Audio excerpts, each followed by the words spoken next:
बसंतपुर गांव में सुरेश नाम का एक गरीब किसान अपनी पत्नी रूपा और 2 बच्चों के साथ रहता था। मेहनत से दिन रात खेत में पसीना बहाने के बाद भी 2 वक्त की रोटी के लाले पड़ जाते थे। साहूकार का कर्ज बढ़ता जा रहा था और गरीबी का अंधेरा उनके घर को घेर चुका था। रूपा, अब तो हिम्मत टूट रही है। खेत में कुछ उगता नहीं, मजदूरी करने जाऊं तो काम मिलता नहीं, बच्चे भी भूखे सो रहे हैं। घबराओ मत, भगवान ने हमें हाथ पैर दिए हैं, हम मेहनत से कुछ ना कुछ तो कर ही सकते हैं। लेकिन क्या करें, कोई रास्ता ही नहीं दिखता।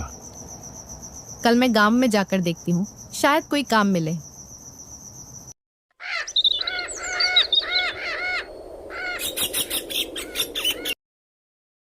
अगली सुबह रूपा अपने पिता के घर जाती है। अरे बेटी रूपा, बड़े दिनों के बाद आई हो, आओ बैठो। आप कैसे हो पिताजी? अभी बैठने का समय नहीं है। बेटा मैं ठीक हूं, लेकिन तुम काफी परेशान लग रही हो। क्या बात है, कोई परेशानी है क्या? क्या बताऊं पिताजी, आपसे तो कोई बात छुपी नहीं है। पिताजी, हम दिन रात मेहनत करते हैं, लेकिन कुछ भी ठीक से नहीं चलता। अब तो खाने के लिए भी 2 रोटी बड़ी मुश्किल से जुटती है। अब आप कोई राह दिखाइए। बेटी, मेहनत का फल जरूर मिलता है, लेकिन सही दिशा में की गई मेहनत ही फल देती है। तुम अपने पति के साथ मिलकर काम करो, सफलता जरूर मिलेगी। पर पिताजी, हमारे पास कोई साधन नहीं है। खेत है जिसमें कितना भी मेहनत कर लो कुछ नहीं उगता, और मजदूरी करने जाओ तो कोई काम नहीं देता।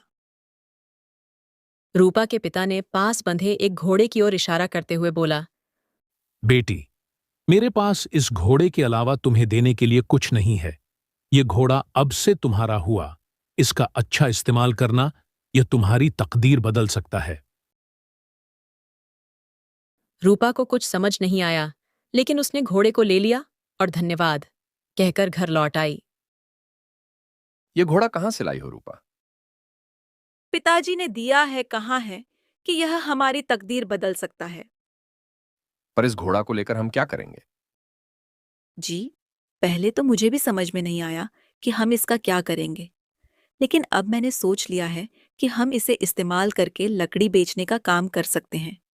हम जंगल से सूखी लकड़ियां इकट्ठी करेंगे और बाजार में बेचेंगे।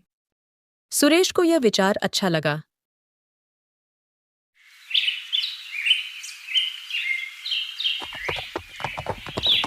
अगले ही दिन वे जंगल गए, सूखी लकड़ियां इकट्ठी की और घोड़े पर रखकर बाजार पहुंचे। लकड़ियां ले लो, सूखी लकड़ियां ले लो। अच्छे दामों में सारी लकड़ियां बिक गईं। रूपा और सुरेश की मेहनत रंग लाने लगी थी। घोड़े की मदद से उनका लकड़ी बेचने का कारोबार अच्छा चलने लगा था। अब उनके घर में रोज चूल्हा जलने लगा था। बच्चों के पेट भरने लगे थे और धीरे धीरे वे कर्ज भी चुकाने की स्थिति में आ रहे थे। लेकिन गांव का लालची साहूकार यह सब देखकर जल भुन गया। वह सोच रहा था कि अगर सुरेश जल्दी कर्ज चुका देगा तो ब्याज से मिलने वाला उसका फायदा खत्म हो जाएगा। वह नहीं चाहता था कि कोई गरीब इस तरह उसकी पकड़ से बाहर निकले। ये सुरेश दिन पर दिन अमीर होता जा रहा है। अगर ऐसे ही चलता रहा तो जल्द ही पूरा कर्ज चुका देगा। यह हमारे धंधे के लिए अच्छा नहीं है। मालिक, हम क्या करें? हमें कुछ ऐसा करना होगा जिससे इसकी कमाई बंद हो जाए और यह फिर से मेरे कर्ज में फंस जाए। मालिक, पर हम कर क्या सकते हैं? वह तो रोज जंगल से लकड़ी लाकर बेचता है। उसकी कमाई का सबसे बड़ा सहारा क्या है? वो उसका घोड़ा। बिल्कुल, अगर उसका घोड़ा ही ना रहे तो वह लकड़ी बेच ही नहीं पाएगा और उसका काम ठप हो जाएगा। तो क्या आप कह रहे हैं कि हमें उसका घोड़ा चुराना होगा? बिल्कुल, और यह काम रात के अंधेरे में होगा, जब सुरेश गहरी नींद में होंगे। दोनों नौकरों ने सहमति में सिर हिला दिया। साहूकार ने उन्हें घोड़े को चुराने का सही समय और तरीका समझाया और उन्हें अपना काम पूरा करने के लिए भेज दिया। रात के समय दोनों नौकर धीरे धीरे सुरेश के आंगन में घुसे। घोड़ा पास के एक पेड़ से बंधा हुआ था और शांत खड़ा था। सुन, घोड़े को चुपचाप खोलना, कहीं ये आवाज करके रूपेश और उसकी पत्नी को जगा ना दे। हाँ, लेकिन अगर घोड़ा हिलने डुलने लगा तो? मैं इसके मुंह पर कपड़ा बांध देता हूं ताकि ये कोई आवाज ना करे। दूसरे नौकर ने हिम्मत करके रस्सी खोली और पहले नौकर ने घोड़े के मुंह पर कपड़ा बांधने की कोशिश की, मगर बांध न पाया। इतने में रूपा की नींद खुल गई और उसे कुछ आहट सुनाई दी। सुरेश उठो, मुझे कुछ अजीब आवाज आ रही है। क्या हुआ रूपा? इतनी रात को कौन आएगा? रूपा और सुरेश दोनों जल्दी से घर के बाहर जाकर देखा कि 2 लोग उनके आंगन में हैं और घोड़े को ले जा रहे हैं। दोनों नौकरों को रूपा और सुरेश के जागने की आहट पता चल गई। फिर वे लोग घोड़े को छोड़कर दौड़कर भाग गए। हमें इन चोरों की शिकायत मुखिया जी से करनी चाहिए। हाँ, तुम ठीक कहती हो रूपा, मगर तुम्हें क्या लगता है यह दोनों चोर कौन हो सकते हैं? मुझे तो लगता है कि वे साहूकार के नौकर थे, पर मैं अच्छे से चेहरा देख नहीं पाई।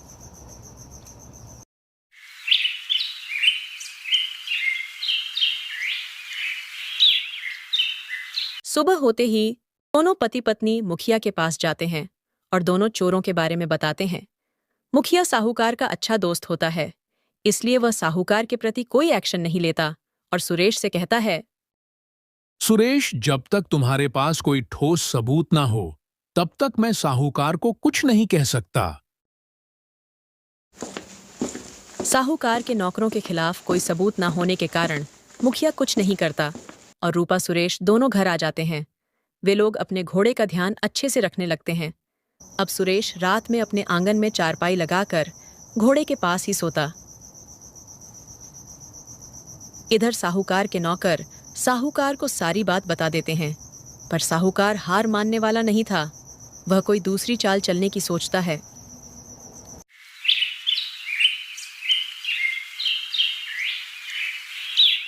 रूपा, मैं बाजार जा रहा हूँ, शाम तक लौट कर आऊंगा।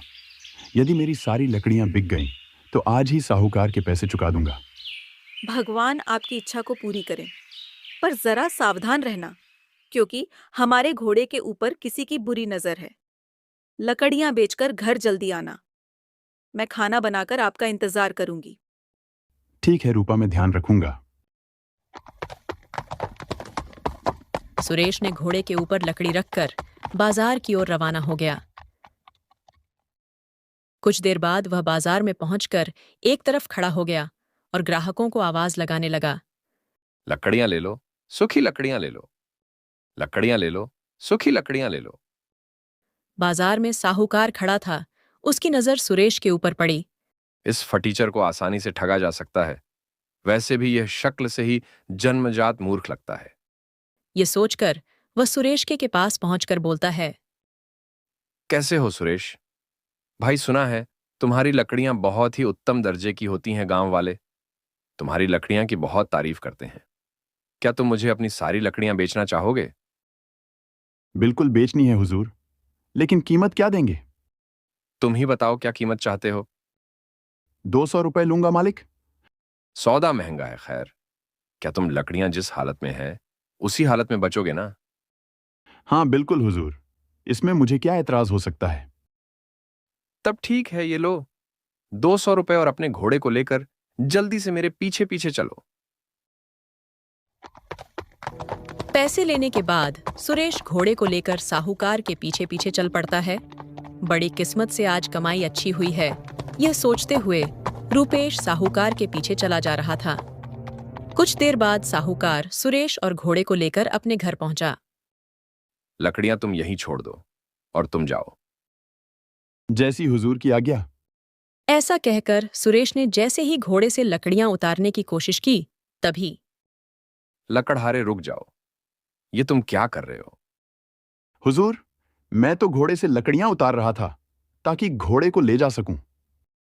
अरे बदमाश, क्या तुम्हें सौदे की शर्त याद नहीं जो तूने लकड़ियां बेचते समय मुझसे मंजूर की थी? कैसी शर्त हुजूर? मैं कुछ समझा नहीं। मैंने तो आपको 200 रुपए में सारी लकड़ियां बेची हुजूर। सारी लकड़ियां ही नहीं, बल्कि सिक्कों के बदले तूने मुझे अपना घोड़ा भी बेचा है। आप यह क्या कह रहे हैं? क्या तूने इस शर्त पर लकड़ियां बेचना स्वीकार नहीं किया था कि लकड़ियां जिस हालत में है उस हालत में बेचेगा? शर्त के मुताबिक अब यह घोड़ा मेरा है। तुझे अपनी कीमत मिल चुकी है, इसलिए तू यहां से चलता बन। नहीं नहीं, ऐसा मत कहिए हुजूर। मैं गरीब आदमी हूं, बर्बाद हो जाऊंगा। सुरेश बहुत गिड़गिड़ाया, लेकिन साहूकार ने उसकी एक नहीं सुनी, बल्कि उसने आसपास के लोगों को भी इकट्ठा कर लिया। देख लो भाइयों, इस लकड़हारे की चालाकी पहले सौदा किया, अब मुकर रहा है और सीना झोरी कर रहा है। क्या यह रहम करने योग्य है? नहीं नहीं, बिल्कुल नहीं। फिर इस गुस्ताख के साथ क्या व्यवहार करना चाहिए? मेरी मानो तो इसे सरपंच जी के पास ले चलो। साहूकार लोगों के कहने पर लकड़हारे को सरपंच जी के पास ले गया। जो साहूकार का प्रिय मित्र था, उसने सरपंच को सारा किस्सा सुनाया।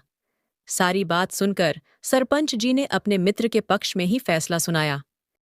लकड़हारे को अपने सामान की कीमत मिल चुकी है और उसने ग्राहक की शर्त मानी है, इसलिए घोड़ा साहूकार का हुआ। सुरेश, अब घोड़े पर तुम्हारा कोई हक नहीं। सुरेश सरपंच से भी बहुत मिन्नतें करता है, पर सरपंच भी उसकी एक बात नहीं सुनते। बेचारा सुरेश अपने जले नसीब पर आंसू बहाता हुआ अपने घर पहुंचा। अरे ये आपकी आंख में आंसू कैसे? सब ठीक तो है ना? और हमारा घोड़ा कहाँ है? क्या बताऊं रूपा, हमारी तो किस्मत ही फूटी है। वैसे ही मेरे पास धन के रूप में कुछ नहीं था, और आज हमारा घोड़ा भी हाथ से निकल गया। ये आप क्या बोल रहे हैं? सुरेश ने सारी बातें रूपाली को सुनाई। सारी बातें सुनकर रूपा ने अपने पति सुरेश की हिम्मत बढ़ाते हुए कहा, आप जरा भी चिंता मत करो, सब ठीक हो जाएगा। भगवान के घर देर है पर अंधेर नहीं। दोनों पति पत्नी खाना खाकर सो गए।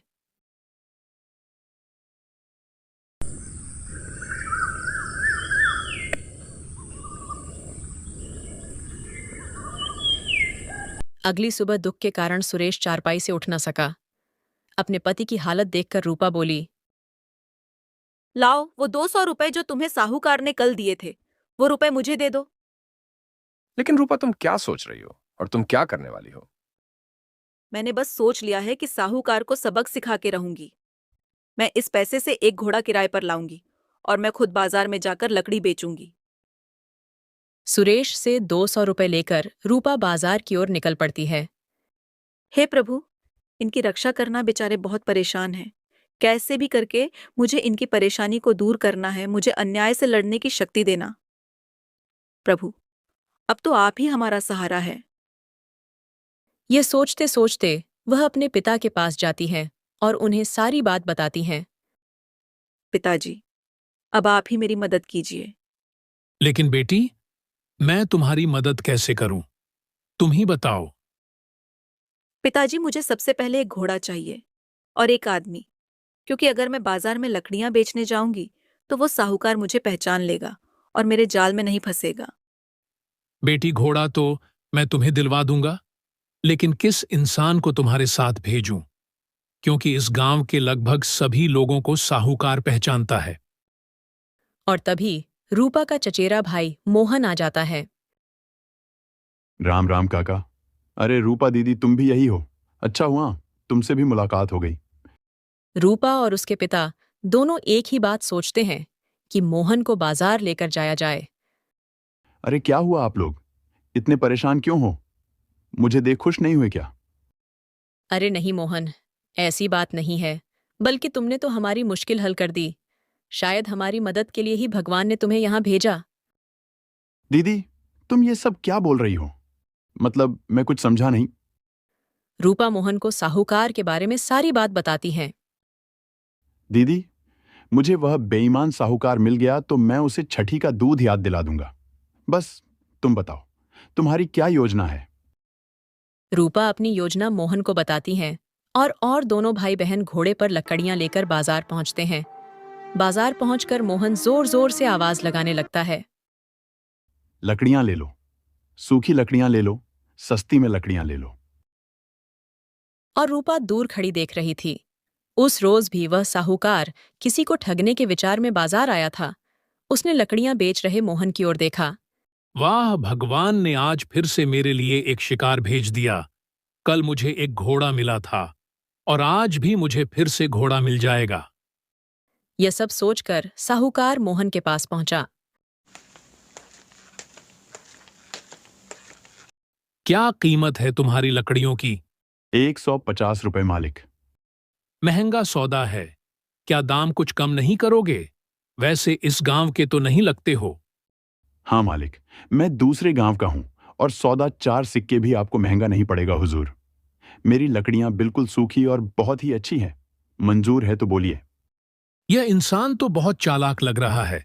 खैर, कोई बात नहीं। इसकी जल्द अक्ल समझ में आ जाएगी। क्या सोच रहे हैं हुजूर? जल्दी बताइए, नहीं तो फिर मैं दूसरे ग्राहक को आवाज दूंगा। ठीक है, मुझे मंजूर है। मगर लकड़ियां जिस हालत में है, उसी हालत में तुम्हें बेचनी होगी। क्या तुम्हें मंजूर है? मोहन मन ही मन खुश होता है कि जिस जाल में रूपा उसे फंसाना चाहती थी, उस जाल में वो फंस गया। अरे जल्दी करो, मेरे पास फालतू वक्त नहीं है। मोहन भी साहूकार से वही बातें बोलता है जो उसे रूपा ने सिखाया था। ठीक है हुजूर, बेच दूंगा। पर मेरी भी एक शर्त है कि आप भी मुझे पैसे उसी हालत में देंगे जिस हालत में वे पैसे होंगे। मोहन की बात सुनकर साहूकार चौंक उठा, फिर मन ही मन मुस्कुराते हुए बोला, ठीक है, मुझे यह शर्त मंजूर है।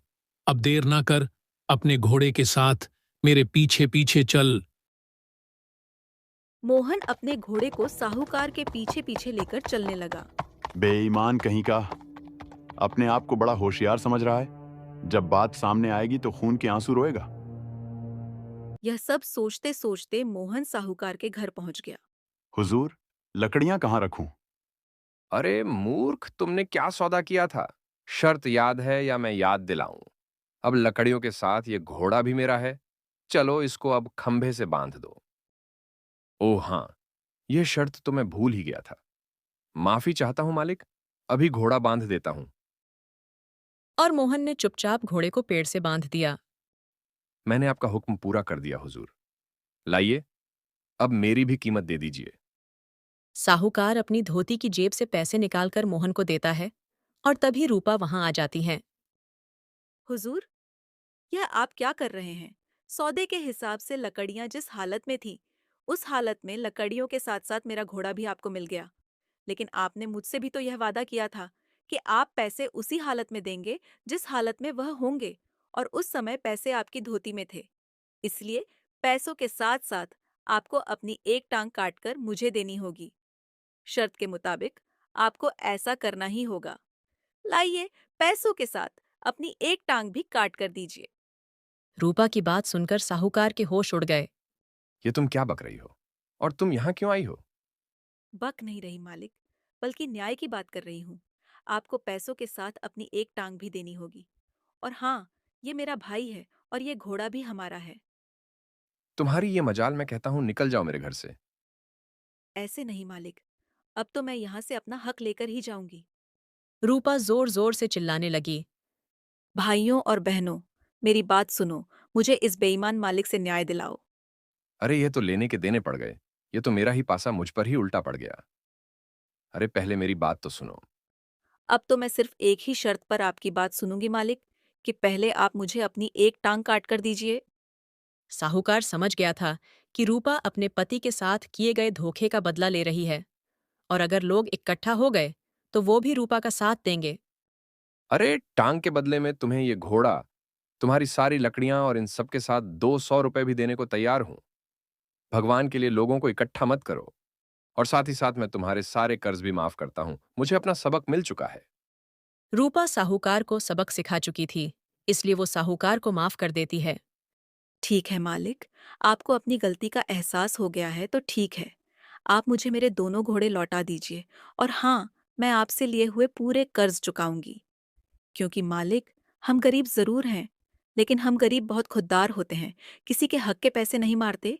इसलिए ये 200 रुपए आप खुद रख लीजिए और हमारा कर्ज खत्म कीजिए। साहूकार से दोनों घोड़े लेकर रूपा और मोहन घर लौट जाते हैं।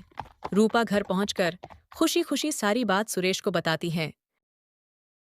रूपा, आज मुझे तुम्हारी होशियार पर बहुत गर्व हो रहा है। और मोहन, तुम्हारा भी बहुत बहुत शुक्रिया जो तुमने रूपा का साथ दिया। हाँ भाई, आज तू अगर समय पर ना आता तो मैं साहूकार को सबक नहीं सिखा पाती। तेरा बहुत शुक्रिया। दीदी, जीजा जी, आप लोग भी कैसी बात कर रहे? क्या मैं आपका अपना नहीं?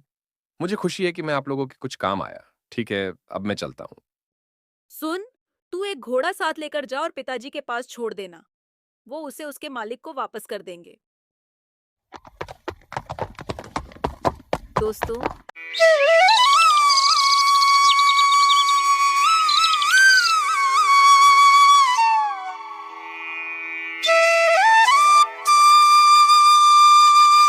एक समय की बात है, विष्णुपुर नाम का एक सुंदर सा गांव था।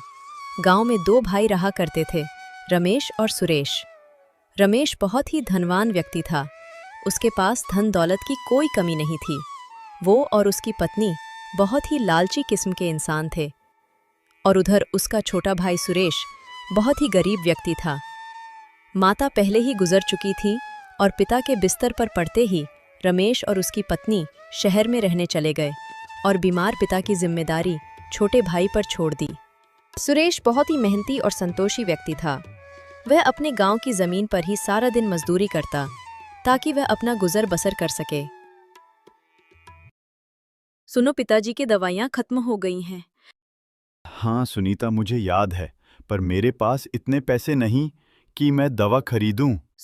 तो अब हम क्या करेंगे? आप एक काम करो, भैया के पास खबर भेजवा दो कि वो पिताजी की दवाइयाँ भिजवा दे।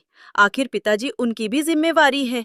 बड़े भाई रमेश ने शहर में बसने के लिए पिता का आधा से अधिक धन ले लिया था और कभी-कभी गांव अपने पिता से मिलने आया करता था। सुनो, मैं सोच रहा हूँ कि कल हम गांव पिताजी से मिलने चले जाए। क्यों? अभी पिछले महीने ही तो हम उनसे मिलने गए थे। फिर जाएंगे तो खर्च बढ़ जाएगा और वो लोग कोई न कोई और खर्च बता देंगे। अरे वो सब थोड़े बहुत तो खर्च करने ही होंगे। पिताजी को ये नहीं लगना चाहिए कि उनकी देखभाल सिर्फ सुरेश और उसकी पत्नी कर रहे हैं, इसलिए हमें भी समय समय पर मिलने जाना चाहिए। अभी पूरा बंटवारा भी नहीं हुआ है और कहीं पिताजी सारी जमीन सुरेश के नाम न कर दे।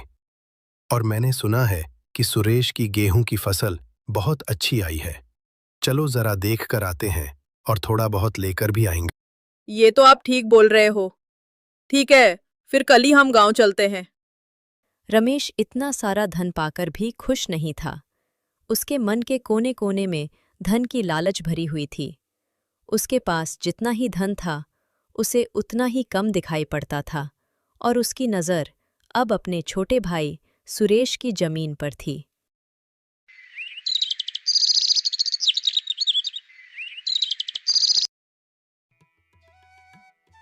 दूसरे दिन रमेश और उसकी पत्नी गांव के लिए निकल जाते हैं। अरे रमेश बेटा, कैसे हो? बड़े दिनों बाद नजर आए। राम राम काका। मैं अच्छा हूँ, आप लोग बताइए, क्या हालचाल है गांव की? सब कुछ बहुत अच्छा है बेटा, और इस बार तो हम सबकी फसल भी बहुत अच्छी हुई है। सुरेश की फसल भी बहुत अच्छी हुई है। इस बार तो अच्छा मुनाफा मिलेगा। ठीक है काका, मैं चलता हूँ।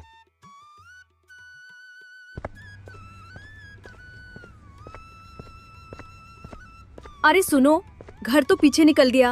हम खेत पे क्यों जा रहे हैं? गौरी, चलो पहले खेत पर चल के फसल ही देख लिया जाए।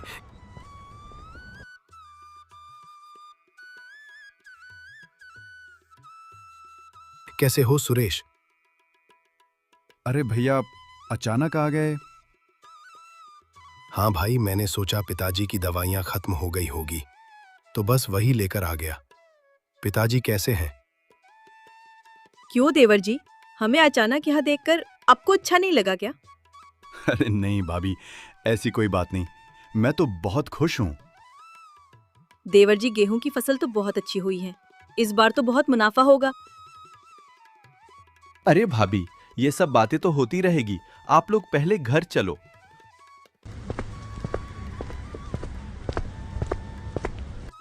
सब घर पहुंचते हैं। सुनीता उनकी खातिरदारी करती है। पिताजी कैसे हैं? देखिए, मैं आपकी दवाइयाँ ले आया हूँ।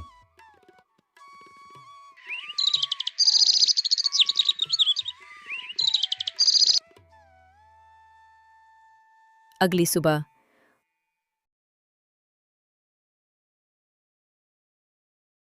क्या हुआ सुनीता, तुम इतनी परेशान क्यों हो? और वो आदमी कौन था? सुनो, मेरी माँ की तबीयत बहुत ज्यादा खराब है। अभी सोहन काका ये खबर लेकर आए हैं। आप मेरे साथ जल्दी मेरे घर चलो। लेकिन सुनीता, यहाँ पिताजी को कौन संभालेगा? और हमारी फसल की कटाई भी करनी है। फसल बिल्कुल तैयार है। और अगर बारिश हो गई तो सारी फसल खराब हो जाएगी। एक काम करो, तुम अकेले ही अपने घर चली जाओ। दूर खड़े सुरेश के भाई भाभी ये सब सुन रहे थे और रमेश तुरंत बोलता है, अरे सुरेश, तुम भी ना, कैसी बात कर रहे हो? हम दोनों हैं ना ये पिताजी के पास। कुछ दिन हम दोनों को भी पिताजी की सेवा का मौका दो। और रही फसल की बात तो तुम चिंता मत करो, मैं फसल की कटाई करवा दूंगा। तुम बेफिक्र होकर सुनीता को लेकर उसके घर ले जाओ। ठीक है भैया, आप लोगों पिताजी का अच्छे से ध्यान रखना, मैं जल्दी आ जाऊंगा। सुरेश और सुनीता तुरंत निकल जाते हैं। तुम्हारा दिमाग तो खराब नहीं हो गया ना? भाला इस बुड्ढे का ख्याल कौन रखेगा? मुझसे तो उम्मीद भी मत रखना। अरे गौरी, तुम भी ना कुछ नहीं समझती हो। मैं तो इस समय का इंतजार कर रहा था। मैं कुछ समझी नहीं। सुनो, सुरेश की फसल कटाई के लिए बिल्कुल तैयार है। मैं आज ही सारी फसल कटवा कर बेच दूंगा। और फसल बेचकर जितने भी पैसे मिलेंगे उसमें से कुछ सुरेश को दे दूंगा। आपने तो बहुत दूर की सोच ली। ठीक है, अब जल्दी खेत पर जाओ और फसल की कटाई करवाओ। सुरेश पहले गांव के लोगों से मिलता है और फसल का भाव पता करता है। फिर सारी फसल कटवाकर उसे बेच देता है। गौरी, तुम्हें पता है मैंने पूरे 25,000 की फसल बेची। सोचो, हमें तो इतने सालों से पता ही नहीं था कि सुरेश भैया फसल बेचकर इतने पैसे कमाते हैं। सुनो, अब ये सारे पैसे उन्हें मत दे देना। नहीं नहीं, मैं भला उसे सारे पैसे क्यों दूंगा? इतने सालों से सारा मुनाफा तो सुरेश ही रख रहा था ना।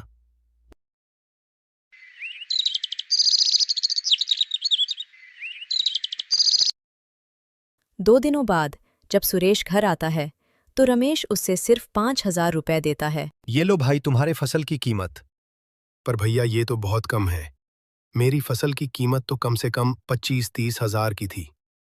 लगता है भैया आपको किसी ने बेवकूफ बना दिया। आप मुझे बताओ, आपने किसे फसल बेची? मैं अभी उससे जाकर बात करता हूं। सुरेश, मैंने फसल 25,000 में ही बेची है। फिर भैया आप मुझे इतने कम रुपए क्यों दे रहे हो? भाई, हर बार तो तू ही फसल के सारे पैसा रखता। मैंने कभी तुझसे अपना हिस्सा नहीं मांगा। भैया सेठ, लेकिन आप तो जानते हैं ना कि इस फसल की कमाई से ही मैं साल भर का खर्च चलाता हूं और पिताजी की दवाइयां भी लेनी होती हैं। भैया आप ऐसा मत कीजिए। सुरेश, जितना मैं तुम्हें दे रहा हूं वो बहुत है। और हां, मैंने पिताजी से बात करके बंटवारा करवा लिया है। भैया, आप ये क्या बोल रहे हो? आपने बंटवारा करवा लिया, लेकिन क्यों? और वो भी तब जब मैं यहां मौजूद भी नहीं था। हाँ भाई, मेरे पास इतना समय नहीं कि मैं यहाँ बार बार आऊं। और हाँ, मैंने ये बंटवारा सरपंच काका के सामने ही करवाया है। तो आज से पूरब दिशा की खेत तुम्हारी है। पर भैया, वो जमीन तो उतनी उपजाऊ नहीं है। भला मैं वो खेत लेकर क्या करूंगा? सुरेश, मैं इस घर में कोई हिस्सा भी तो नहीं ले रहा हूं। तो अच्छी जमीन तो मैं लूंगा ना। तुम इस घर में आराम से रहो और पिताजी से मिलने हम लोग आते रहेंगे। और तुम उनकी दवाइयों की भी चिंता मत करना। मैं समय पर दवाइयां भिजवा दूंगा या फिर खुद लेकर आ जाऊंगा। और हाँ, मैंने पश्चिम वाली जमीन भोला को दी है खेती करने के लिए। हाँ, ठीक है भाई, अब हम चलते हैं। पिताजी का ख्याल रखना। इतना बोलकर रमेश और उसकी पत्नी घर से निकल जाते हैं। अब मुझे सारा खेल समझ आया। वही तो मैं बोलूं कि तुम्हारे भैया ने इतने प्यार से हमें मेरे घर जाने को क्यों कहा। वैसे तुमने उन लोगों को ऐसे कैसे जाने दिया? क्या तुम्हें उनकी सारी बातें मंजूर है? और वो क्या बोल रहे हैं कि उन्होंने पिताजी से बात कर ली? क्या उन्हें पता नहीं कि पिताजी तो पिछले 1 महीने से कुछ बोलते ही नहीं? सुनीता, मैं भी वही सोच रहा हूं कि क्या सच में पिताजी ने बात की? तो अब पिताजी मुझसे क्यों नहीं बोल रहे? तुम ना बुद्धू के बुद्धू ही रहोगे। तुम्हें अब भी ये समझ में नहीं आ रहा कि तुम्हारे भैया ने तुम्हारे भोले और सीधे होने का फायदा उठाया है। सुनीता, मुझे तो बस इस बात से संतोष है कि भैया पिताजी को अपने साथ नहीं ले गए। पिताजी मेरे पास हैं, तो मैं उस बंजर जमीन को भी उपजाऊ बना दूंगा। यानी कि तुम्हें उनके इस बेईमानी से कोई फर्क नहीं पड़ रहा। हे भगवान, किस बुद्धू राम को मेरे गले बांध दिया।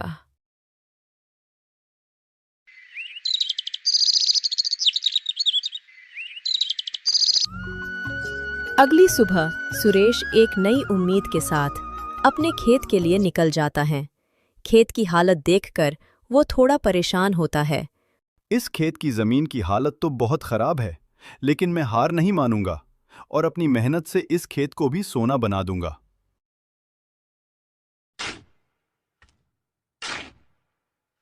सुरेश जोर शोर से खेत में लग जाता है। तभी गांव के सरपंच उधर से निकल रहे थे। अरे सुरेश, तुम इस बंजर जमीन पर क्या कर रहे हो? सरपंच की बात सुनकर सुरेश को कुछ समझ नहीं आता और वो बोलता है। सरपंच जी, आप ऐसा क्यों बोल रहे, जैसे आपको कुछ पता ही नहीं। आपके सामने ही ना रमेश भैया ने हमारा बंटवारा करवाया और मेरे हिस्से में ये खेत दे दी। ये तुम क्या बोल रहे हो सुरेश? मैं तो रमेश से मिला भी नहीं। लगता है उसने तुम्हारे भोलेपन का फायदा उठा लिया और तुम्हें ये बंजर जमीन दे दी। अगर तुम चाहो तो पंचायत में शिकायत कर सकते हो। नहीं सरपंच जी, मुझे कोई शिकायत नहीं करनी। जैसी तुम्हारी मर्जी। तुम्हारे साथ रमेश ने बहुत गलत किया, लेकिन मुझे पता है कि तुम अपनी लगन और मेहनत से इस बंजर जमीन को भी उपजाऊ बना दोगे। ठीक है, मैं चलता हूं। और हाँ, अगर कोई मदद चाहिए तो मेरे पास जरूर आना। यानी कि सुनीता बिल्कुल ठीक बोल रही थी कि भैया ने मुझे धोखा दिया, लेकिन मैं ये बात सुनीता को नहीं बताऊंगा।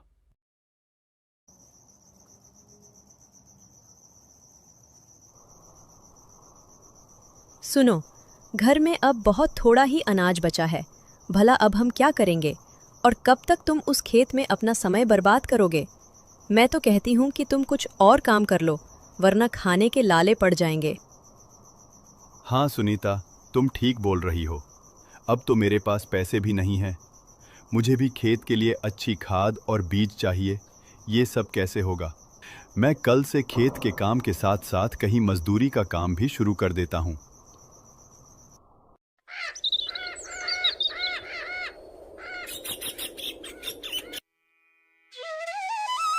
अगली सुबह सुरेश दोपहर तक खेत पर काम करता है और फिर बाजार पर सेठों की दुकान पर मजदूरी करके रोज कुछ पैसा कमाता है, जिससे रोज की दाल रोटी का सामान आ सके।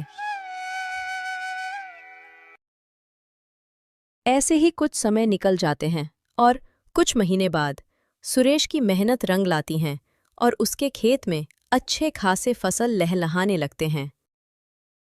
देखा सुनीता, मैंने तुमसे कहा था ना कि मैं अपनी मेहनत से इस बंजर जमीन को भी सोना बना दूंगा। हाँ जी, आपकी सच्ची लगन और मेहनत रंग लाई। सुरेश को यह देख बहुत खुशी होती है और गांव वाले भी उसकी मेहनत की दाद देते हैं। सुरेश, तुम्हारे सच्चे लगन और मेहनत के आगे ये खेत भी हार गया और आज इतनी अच्छी फसल तैयार हो गई। सुरेश अपनी सब्जियों को बाजार में अच्छे दाम पर बेचता है और उसकी घर के हालत ठीक होने लगते हैं। सुनीता भी उसकी मेहनत देख बहुत खुश रहने लगती हैं और उनका जीवन सुखमय बीतने लगता है। कुछ दिनों बाद रमेश फिर गांव आता है और अपनी उपजाऊ जमीन की बंजर हालत देख हैरान हो जाता है और गुस्से में भोला के घर की ओर निकल जाता है। क्या भोला भाई, मैंने कितने भरोसे से तुम्हें अपनी जमीन खेती के लिए दी थी, लेकिन तुमने तो उससे बर्बाद कर दिया। अरे रमेश भाई, मैं आपको क्या बताऊं। भाई, मैं तो खुद 3 महीनों से बिस्तर पर पड़ा था। बहुत मुश्किल से अब हालत में सुधार हुई है। ऐसी बात थी तो तुम्हें मेरे पास खबर तो भेजना था। बहुत उदास मन से रमेश वहां से निकलता है। सुनो, चलो जरा देवा जी के खेत को देख लिया जाए। आते वक्त गांव के लोगों से उनकी बड़ी तारीफ सुनी मैंने। क्या सच में? ठीक है, चलो देखते हैं।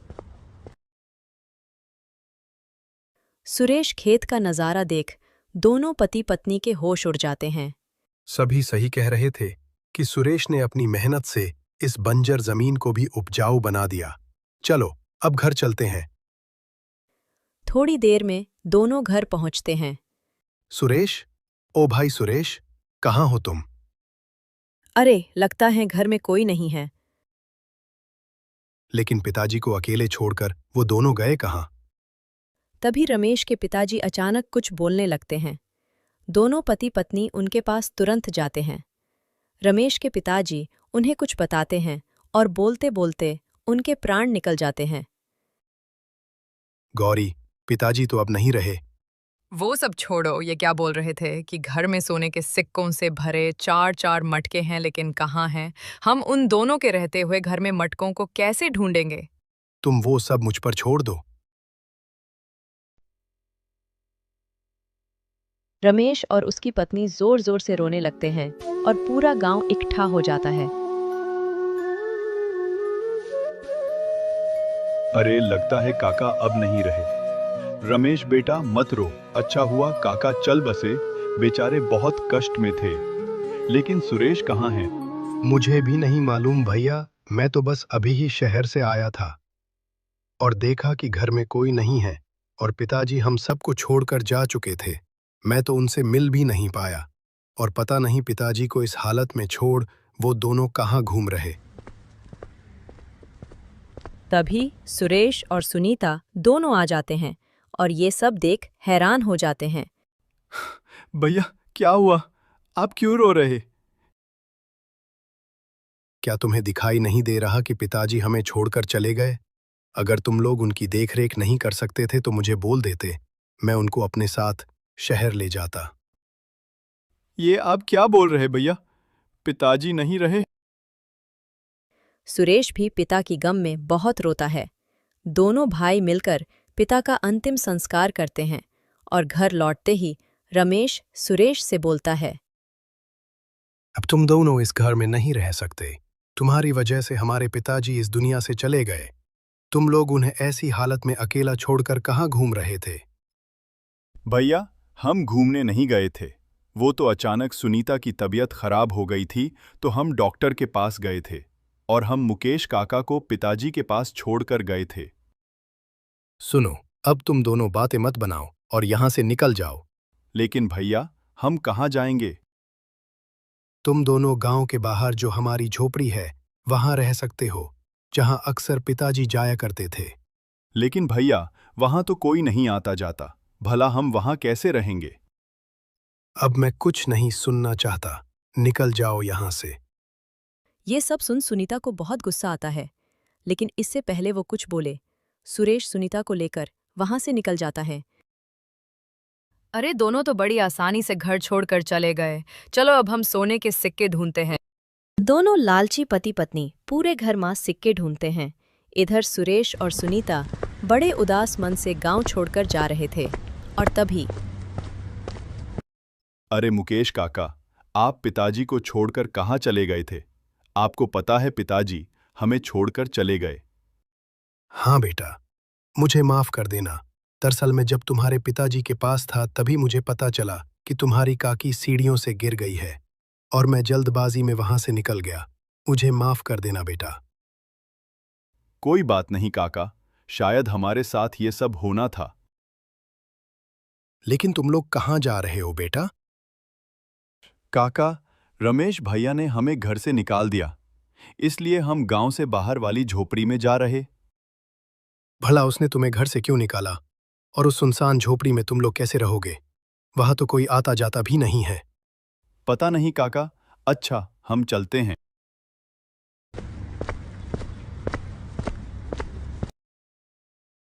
दूसरी तरफ दोनों पति पत्नी सिक्के ढूंढते ढूंढते थक जाते हैं। अरे, आखिर पिताजी ने वो मटके कहाँ छुपाए होंगे? हम भी कितने बुद्धू हैं। अगर वो सामने होते तो क्या सुरेश और सुनीता को नहीं दिखते? जरूर वो जमीन के नीचे गड़े होंगे। हाँ हाँ, शायद तुम ठीक बोल रही हो। रुको, मैं कुदाल लेकर आता हूँ। दोनों मिलकर पूरा घर कोड़ डालते हैं, लेकिन सिक्के कहीं नहीं मिलते। इधर सुरेश और सुनीता झोपड़ी में पहुंचते हैं। सुनीता, क्या तुम मुझ पर गुस्सा नहीं हो? आप ऐसा क्यों बोल रहे? तुमने एक बार भी मेरे फैसले का विरोध नहीं किया। मेरे एक बार बोलने पर ही तुम मेरे साथ इस झोपड़ी में रहने चली आईं। मैंने एक बार तुम्हारे फैसले पर सवाल उठाकर गलती कर चुकी है। अब फिर से वो गलती नहीं कर सकती। मुझे तुम पर और तुम्हारी मेहनत पर पूरा भरोसा है।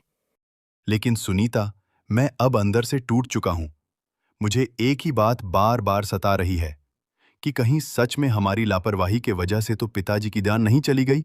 तुम ना कुछ ज्यादा सोच रहे हो। इतना मत सोचो और अंदर चलो। तभी वहां गांव के सरपंच आ जाते हैं।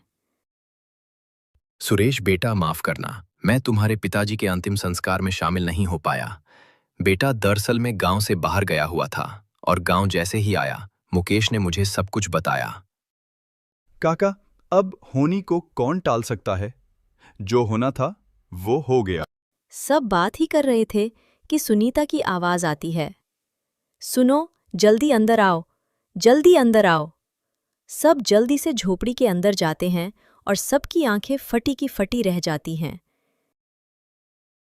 ये इतने सारे सोने के सिक्के देखो, 4-4 मटके सोने के सिक्कों से भरा है। सब सिक्कों को देखते रह जाते हैं। सुरेश, भगवान से बड़ा कोई नहीं।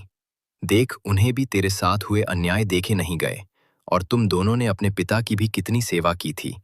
उन्हीं सबका ये फल है।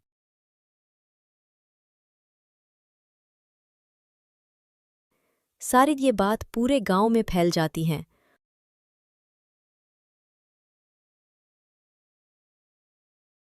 और रमेश को भी ये बात पता चलती है। मैंने सिर्फ सुना था कि लालच का फल बुरा होता है, लेकिन आज देख भी लिया मेरे लालच ने मुझे कितना गिरा।